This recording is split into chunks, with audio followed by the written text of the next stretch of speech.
So I've been growing tomatoes for around 12 years now here in Ontario, Canada's Zone 5B. July for me kind of marks the middle of my growing season. It may or may not for you, depending on where you live, but still I think there are some things to consider once you hit this part of the year. You can see the tomato plants behind me. They're about 4 to 5 feet tall right now. And I want to make sure that I continue to give them everything they need to keep growing strong and healthy for the rest of the growing season. If you can keep your plants going and prevent them from losing steam, this will greatly increase your chances of having an awesome harvest come fall. One of the first things I do is I make sure that I fertilize my tomato plants regularly. So my fertilizer routine is very simple, and I've documented this in a previous video. You can check it out if you're interested. My method is to use a water-soluble fertilizer and give the plants a nice shot of this about once every week or so. Sometimes I drag it out to about 2 weeks. So in July, typically I will fertilize probably about twice. And this is going to ensure that my plants are really not slowing down at this most critical stage when they're just starting to fruit. Late June, early July is when I see a lot of the flowers coming onto the plants, but the majority of the fruiting and the bulking of those fruits happens in July. And that's why it's really important to really focus on keeping your phosphorus and potassium levels high, and your nitrogen levels should be a little lower. You definitely don't want to have your nitrogen levels too high, because what will happen is your plants will focus on producing all this growth. They'll be super bushy and dark green, but here's what's going to happen. They're not going to flower and fruit the way you want them to. So one of the main things I look for when I'm selecting a fertilizer is the NPK ratio. And that represents the ratio of nitrogen, phosphorus, and potassium present in that material. So for me, the water-soluble fertilizer I'm using right now is 15-30-15. So it's the highest in phosphorus. Phosphorus is good for fruiting and flowering. Potassium and nitrogen are important too. You could also opt for a fertilizer that's higher in potassium, like say a 10-20-20 or a 5-10-10, something like that. There's all these different ratios depending on the brand you go with, but the key is to make sure that your nitrogen levels are lower than your phosphorus and potassium. This will encourage the fruiting process, which is, like I said before, something that happens for me in July, and depending on where you live, it may very well be happening for you as well. So the brand of fertilizer doesn't really matter. A lot of people get really hung up on, oh, it has to be organic, or it has to be this brand, it can't be this brand because, you know, this brand's bad. A lot of people have a hate on for Miracle-Gro and other inorganic fertilizer companies, and that's fine. Whatever, you know, everyone has their own opinions. But the bottom line is you got to get your ratios right one way or another. Typically, I err on the side of caution, throw on a little less fertilizer and do maybe 2 or max 3 times in July. And I really recommend that you just look at the fertilizer package, because it'll tell you the directions. You definitely don't want to overdo it. With gardening, as with many other things in life, less is often more. I've talked a lot about fertilizer now. Just keeping in mind that you want to keep your plants going. You don't want them to run out of steam. You know, the plants are getting bigger. They've got all these leaves that are soaking up the sun's rays, but they also need nutrients from the ground to really build those tissues and develop the fruits that you're looking for. Another thing that's really important to do in July is to make sure your plants are properly pruned and that you're keeping up with pruning. So a lot of people think that you have to prune tomatoes to get great production, and that's not necessarily the case.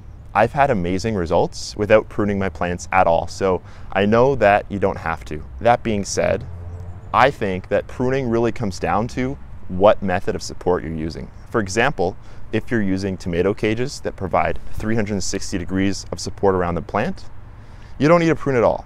You can just let the plant go wild. However, if you decided to go with a more lean support structure, such as stakes or a trellis, then I would highly recommend pruning your tomato plants. This is because, well, you kind of need to. If you're going with the single stem method or the double stem method, you're going to be training that tomato plant up the stake and tying it off as it goes. You could also use the string trellis method, which is what I've been employing this year with half of my tomato garden.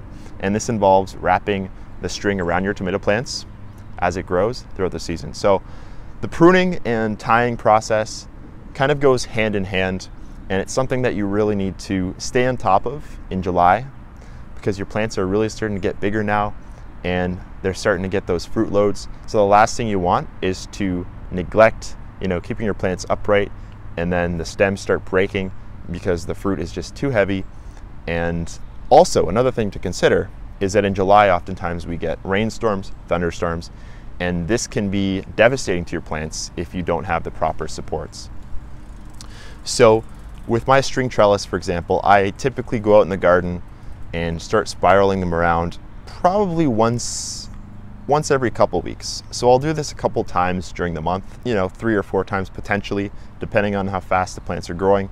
But this brings me to another point, which is always monitor your plants. It's very important to keep an eye on your plants, make sure they're looking good. Go out into the garden once every day, once every couple days, and just look for anything that might seem off. Maybe a tomato plant's falling over, maybe the leaves are starting to wilt or get yellow. And this way you can avoid big problems by correcting the small issues before they develop. One of the things that can happen in July is you can start getting something called early blight.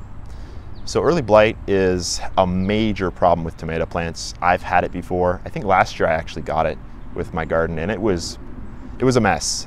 What happens is your plant gets infected with this virus. It's kind of almost like a cancer that spreads throughout your garden.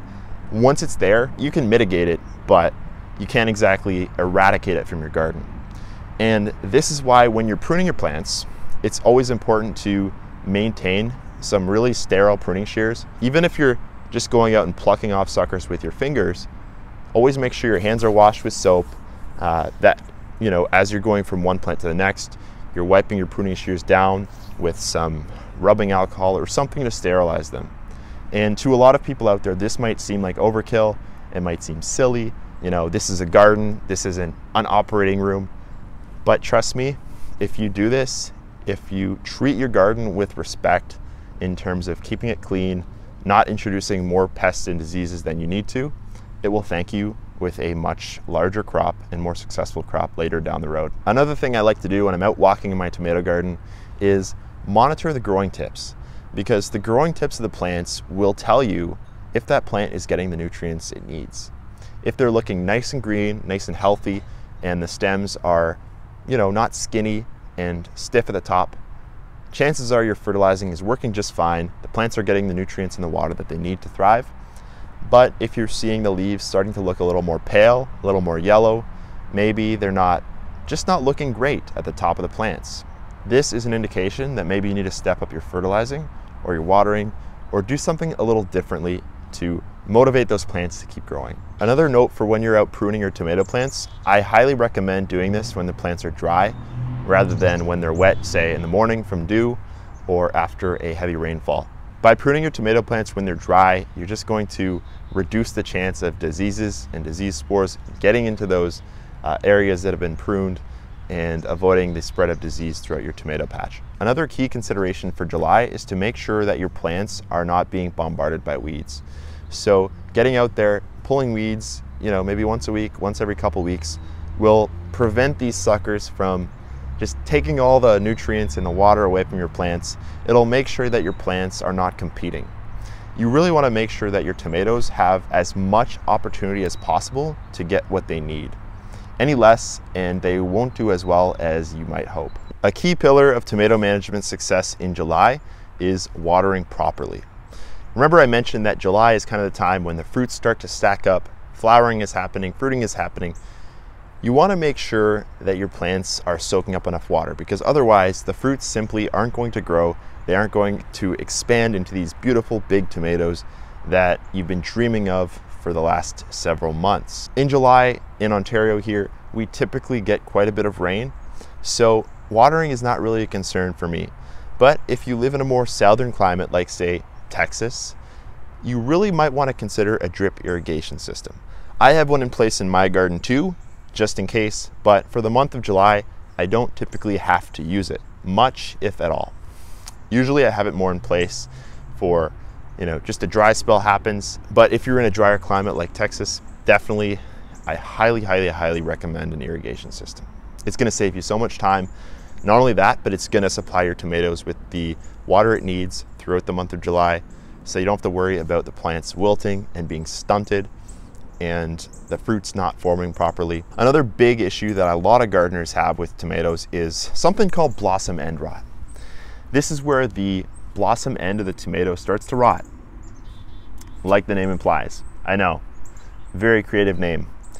But this is often caused by inconsistent watering. You see, tomatoes need calcium to grow and develop properly. Their structure requires it.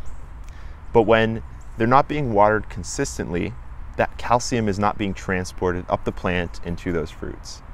And that's why consistent watering is really important, since the calcium uptake relies on it. So if you're struggling with blossom end rot, you might think, oh, I need to put on more calcium. And that might be the case, depending on your soil. But more often than not, it's often just due to really fluctuating water. I typically haven't had to deal with blossom end rot, knock on wood, but I think it's a lot more common when you're growing tomatoes in pots.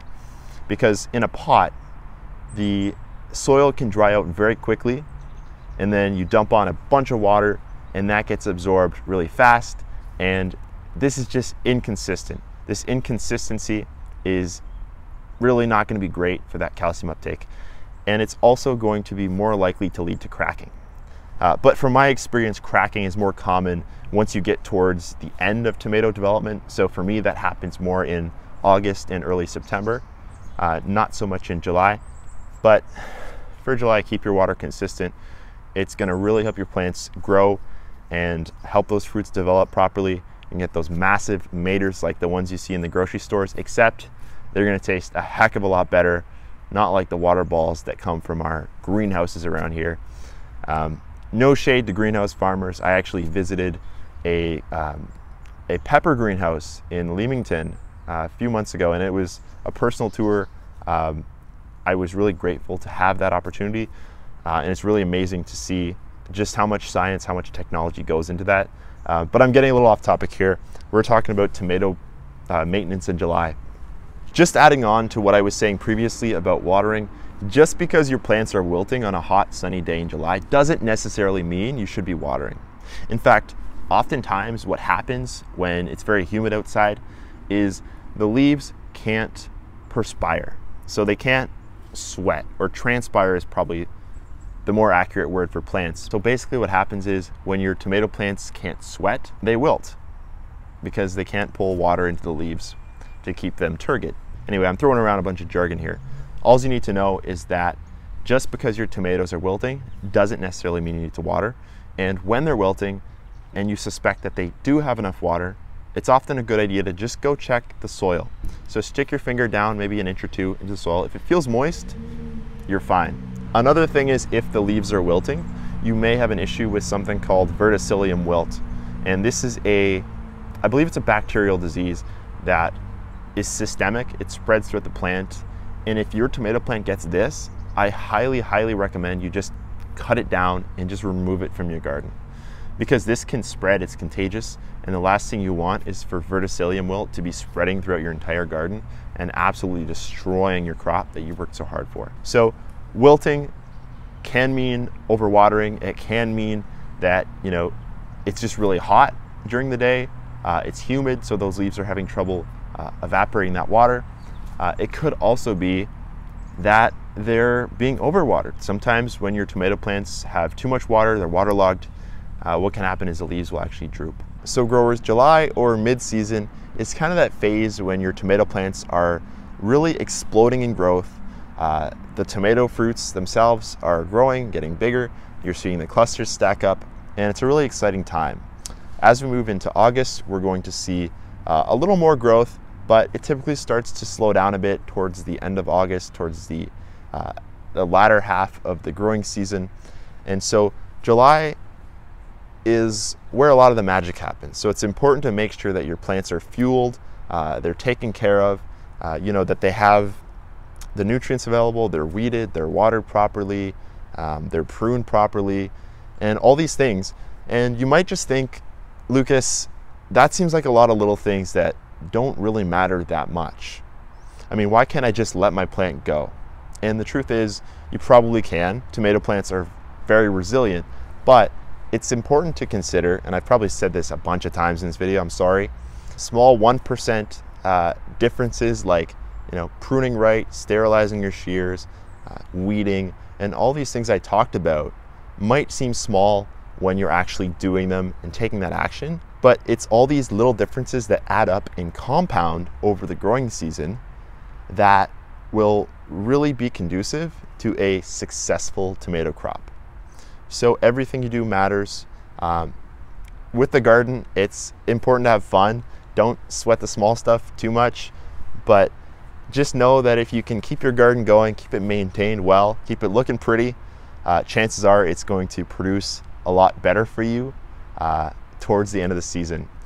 And I really am excited to have made this video. I wanted to make it for you guys because I know a lot of people in July are probably wondering, you know, what do I need to do to my tomato plants? How can I, maximize my chance of having a great crop? Because a lot of people don't have success with tomatoes, and I hope this video gave you some insights into what you can do to get a great crop. I've had years where my plants looked amazing until end of August, early September, and then all of a sudden squirrels come and they eat all my tomatoes, or I get blight, as I mentioned last year. I got early blight and it just wiped out my crop. So you can do everything right and it doesn't always work out, but by doing these little things over time, you're really going to increase your chances of success. So I hope this helps. If it did, make sure to hit that like button. This video would be great if we could hit over 1,000 likes. Also hit that subscribe button. I've got a lot of new videos coming soon in the next couple months. I should be doing some harvesting videos, some more updates on the tomatoes. If you want to see that, make sure you're followed to the channel. Also, go check out my Instagram account. I have been uploading a little more frequently lately. For exclusive content, check out my Instagram at LucasGrowsBest. If you have any questions, I'd love to hear them. What do you do in July for your tomatoes? What are some things that you'd like to see on this channel in the future? And I'd love to hear your insights, your comments. I'm Lucas, and I'm gonna stop rambling. It's a beautiful day, and I'm gonna go. See ya.